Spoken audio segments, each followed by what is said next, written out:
Brett Hudson. Thank you, Mr. Speaker. This government is focused on outcomes, not outputs. Our social investment programs are about putting the citizens at the heart of what we're doing, about delivering durable, positive outcomes, outcomes that change their circumstances for the better and for the long term, whether it's in reducing welfare dependency, improving educational outcomes, improving health outcomes, improving job prospects and incomes. This government is focused on the things that work. We're also focused, Mr. Speaker, because we live in an information age, we're focused on using information to pinpoint and target the areas for our investment. Information that permits us to target the right policies, to deliver the right outcomes to the right people. We see this, we've seen this for some time now in welfare, Mr. Speaker, where a joined-up government can understand its citizens, can understand not only them as citizens but as customers, customers that are reliant upon the services they receive from government agencies. That a government that can use that information to understand their customers better, understand their needs, understand what will work for those individual customers, and then set the machinery of government to deliver just that. Let us contrast for a moment, Mr. Speaker, with the previous Labor government. That Labor government was not focused on outcomes, it was focused on outputs. It was focused on looking like it was busy and not on what that apparent busyness actually achieved. Whereas this government focuses and measures what actually changes. What are the outcomes we receive?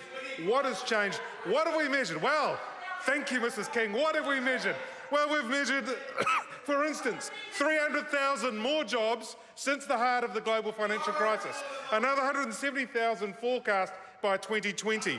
An economy that's growing at 3.6% and is forecast to continue to grow strongly over the coming years. And what does that mean, Mrs. King? It means more jobs for Kiwi families. It means higher incomes. Average wages have grown 25% over the last few years. 25%.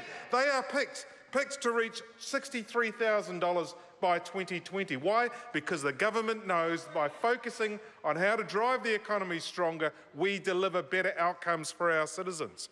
We do that in welfare too. We started, Mr. Speaker, when we focused on teen parents, solo parents, that we could understand were tended to be out of the workforce, out of training or education.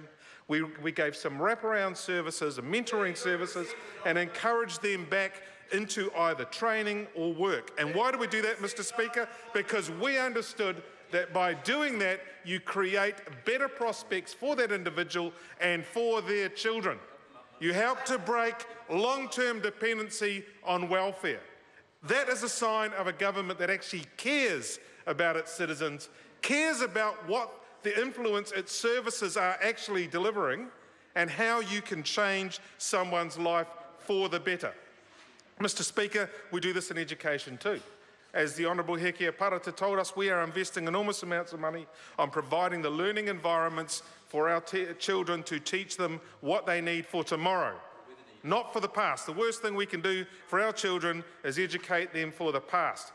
But instead, we're making the investments to help them to gear up and be ready for the jobs of the future. Along the way, we are also taking the data, taking the information about most at-risk children in terms of learning outcomes across our schools and then targeting more operational spending at those schools so that they can apply it to the areas, to those at-risk children so that they too can achieve the very best of their potential in education.